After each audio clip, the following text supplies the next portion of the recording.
Sathya Sai Speaks, Volume 14, Chapter 60. The Meaning of Christmas. The meaning of an avatar, divine incarnation, is this: to save mankind. God, out of His love, affection and compassion, comes down to the level of man and arouses the divine consciousness in man. He makes man aware of Him in him when he finds him desperately searching outside of himself for Him, who is his very core. In order to enable you to reach the highest goal of merging with the Absolute, this chance has been granted to you as a reward for merit acquired in many previous lives. A bird needs two wings to fly. A cart needs two wheels to be pulled along. To journey towards the goal, man too needs study and steadfastness, vidya, spiritual learning, and tapas, penance. The Gita declares that among studies, the study of the Atma is the holiest. It is known as Atma Vidya or Brahma Vidya, science of the self. The Vidya shows the way. The tapas makes you reach the goal. The two are the two eyes that fulfill one purpose. A farmer has to concentrate his efforts during certain favorable seasons. When plowing and sowing have to be done, he cannot afford to count the cost or calculate the trouble.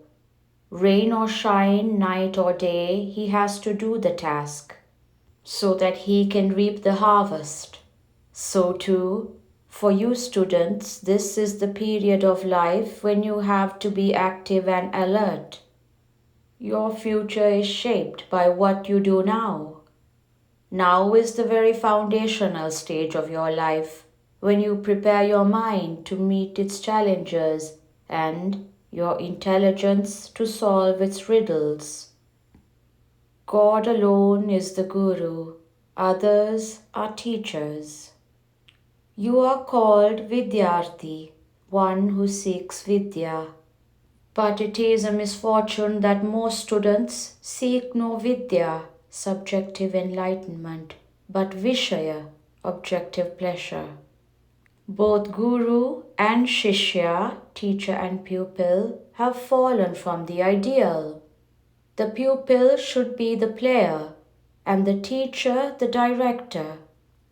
The pupil should be like Arjuna, the wielder of the bow.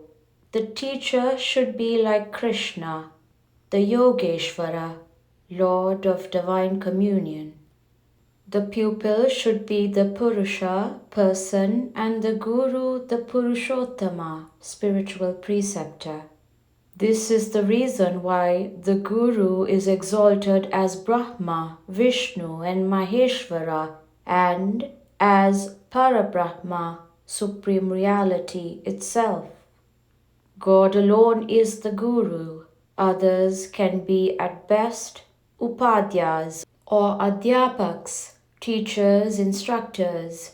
The Guru, out of his infinite compassion and wisdom, counsels the most beneficent path. The Shishya, pupil, out of his infinite devotion, follows it and attains the goal. Arjuna said after listening to the Lord's counsel, Karishye vachanam tava. I shall act according to your words. You have to be pupils like him. Then you can live in peace and joy in this warring world of misery and demonstrate in your lives the excellence of the Bharatiya, Indian tradition and culture. God is eternal power, omnipotent, omniscient. He is the cause and the consequence, the potter, the clay, and the pot. Without God, there can be no universe. He willed, and the universe happened. It is His play, the manifestation of His power. Man embodies His will, His power, His wisdom. but he is unaware of this glory. The cloud of ignorance veils the truth. God sends sages, saints, and prophets to unveil the truth, and himself appears as an avatar. Divine incarnation, to awaken and liberate him. Resolve to practice what Jesus taught. 2000 years ago, when narrow pride and thick ignorance defiled mankind, Jesus came as the embodiment of love and compassion, and lived among men holding forth the highest ideals of life. You must pay attention to the lessons he elaborated in the various stages of his life. I am the messenger of God, he declared first. Yes, each individual has to accept that role and live as examples of divine love and charity. The Guru must act as the alarm clock. He should awaken the sleeper to his duty to himself. Uttishtata Jagrata, as the Upanishads proclaim. Arise, awake, and bear witness to the God within in every thought, word, and deed. This day, Christmas is celebrated. Bring to mind the words he uttered, the advice he offered, the warnings he gave, and decide to direct your daily lives along the path he laid down. His words must be imprinted on your hearts, and you must resolve to practice all that he taught. There are 2 points of view that struggle for acceptance by you: the Paramarthika and the Vyaharika, the spiritual and the worldly, the reality-based and the appearance-based. After this discourse is over, when you proceed from this hostel building towards Prashanti Nilayam, imagine you see a snake appearing on the road. In reality, it is only a length of rope, but it appears as a snake and you feel a sense of terror. Your terror does not change the rope into a snake. When you apply light from a torch, you discover that the rope was ever a rope. The universe is what appears. The reality is divinity, Brahman. When the light of wisdom shines, the truth is revealed. The universe is enveloped by divinity. It is the vesture. Jesus declared, "Death is the dress of life." Jesus bore no ill will towards anyone. Jesus knew that God wills all, so even on the cross when he suffered agony, he bore no ill will towards anyone, and he exhorted those with him to treat all as instruments of his will. All are one, be alike to everyone. Practice this attitude in your daily lives. Of course, it is very difficult to develop unwavering faith in this great truth. The mind, as Arjuna complained, hops from belief to doubt, from one conclusion to its negation, and it causes turmoil and confusion. But there is one method by which it can be conquered. The black bee can bore a hole in the hardest wood, but when dusk intervenes while it is sipping the nectar from the lotus flower, and as a result, when the open petals close in on the bee, it finds itself imprisoned with no hope of escape. It does not know how to deal with softness. So too, the mind can play its tricks and jump about on any area, but when placed on the lotus feet of the Lord, it becomes inactive and harmless. In order to offer the mind entirely to the Lord, deep detachment from worldly desires is needed. Superficial devotion or shallow steadfastness cannot succeed. To fell the hard sandalwood tree, a heavy axe of steel is needed. It is the privilege of this stage of life to cultivate this detachment, to subdue the vagaries of the mind, and to manifest the divinity that is latent in you. That divinity, when expressed in action, blossoms into loving service of fellow beings. It renders the heart pure, free from pride and greed. Be ever ready to cast the body away. Jesus wandered purposefully in lonely places for 12 long years, engaging himself in study, spiritual exercises, and meditation on God. Of course, one must protect and preserve the body, which is a divine gift, a boat equipped with instruments through which man can cross the sea of perpetual change and reach divinity. This goal of life has to be reached before the body boat develops leaks and disintegrates through illness, sloth, and senility. Physical, mental, and spiritual health have to be fostered with vigilant care. Nevertheless, one must be ever ready to cast away the body in defense of Dharma or Daiva, goodness or God. Have Jesus as your ideal for this. He exhorted all to observe the basically valid teachings of the ancient scriptures and to derive peace and joy therefrom.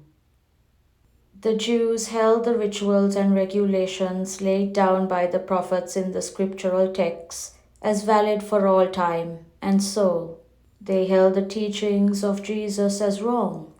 They were not moved by personal hatred towards Jesus. The problem arises in every age, the conflict between the letter and the spirit. The doctrines that are held sacred, the mantra, sacred formula, that is held to be holy, the various do's and don'ts that have to be scrupulously followed, and the underlying truth. In the Vedic faith also, one can find today this conflict between the upholders of ancient tradition and the promoters of deeper understanding. These later also base their teachings on the Vedas. Thought, word, and deed must be one. The best way to resolve the confusions and conflicts that hamper moral, ethical, material, technological, and spiritual progress is for man to live as fully as man ought to and rise to the height of the divine that is his reality. That is the one eternal universal teaching. The thoughts that the intellect frames must be reflected as feelings in the mind and translated into action by the hands. Thought, word, and deed must be coordinated. They must fulfill one another. The sign of a holy person or manava is manasyekam, vachasyekam, karmanyekam. One mind, one word, one act. The three are one, not different. Christmas means the Mass that is held on the birthday of Christ. It is fundamentally a sacred religious rite. To deal with it as if it is a festival for drinking and dancing or even for recalling Jesus to memory is very wrong. The day must be spent in prayer. Not merely this day, but cultivate the sadhana, spiritual discipline of prayer as a normal way of life. Prayers for worldly ends do not reach God. They will reach only those deities who deal with such restricted spheres. But all prayer arising from pure love, unselfish eagerness to render service, and hearts that are all-inclusive will reach God. For God is the very embodiment of love. We know that we have to see the moon only through moonlight. So too, God, who is love, can be seen and realized only through love. Love is God, live in love. That is the message I give you. College Hostel, Vidyagiri, December 24th, 1980. Above all, recognize this truth. Sai is in all. When you hate another, you are hating Sai. When you hate Sai, you are hating yourself. When you inflict pain on another name, remember that the other is yourself, in another form, with another name. Envy causes pain on those who are envied. When another's fortune is green, why should your eyes be red? Why get wild when another eats his fill? Give up this vice of envy. Be happy when another is happy. That is more pleasing to the Lord than all the mantras you recite, or all the flowers you heap on his picture or image, or even the hours you spend in japam or dhyanam, silent recitation of holy words or meditation. Sri Sathya Sai Baba.